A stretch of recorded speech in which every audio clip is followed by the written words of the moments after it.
update ng bayan, maasahan anumang panahon. Magandang oras po sa ating lahat. Narito na ang latest update sa magiging lagay ng ating panahon sa susunod na 24 oras. Sa kasalukuyan ay patuloy na nakakaapekto sa ating kapuluan ang southwest monsoon o hanging habagat.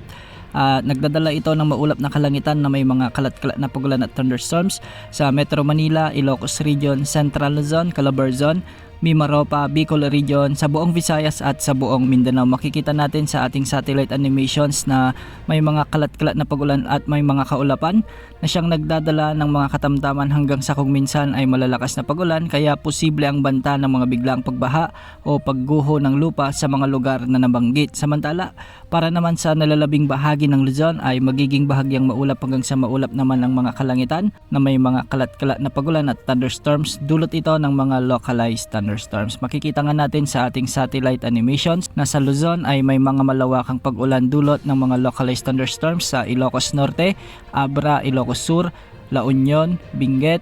May mga pag-ulan din sa ilang bahagi ng Nueva Vizcaya, Quirino, Ifugao at ilang bahagi ng Kalinga. Samantala, sa Cagayan Valley may mga pag-ulan din sa Isabela, ilang bahagi ng mainland Cagayan at sa may Babuyan Islands. Asahan din ang maulap hanggang sa may mga kalat-kalat na malalakas na pag-ulan sa may Quezon Province sa ilang bahagi ng Bicol Region, lalong-lalo na sa may Catanduanes at sa may Albay. Samantala, isang low pressure area naman ang nabuo sa silangang bahagi ng Bicol Region o Southern Luzon. Ayon sa Pag-asa, mababa naman ang tsansa nitong lumakas bilang bagyo sa susunod na 24 oras. Kung mapapansin natin ay nasa boundary na rin ito ng ating area of responsibility at anumang oras ngayong gabi ay posible na itong pumasok sa ating PAR o sa PAR line.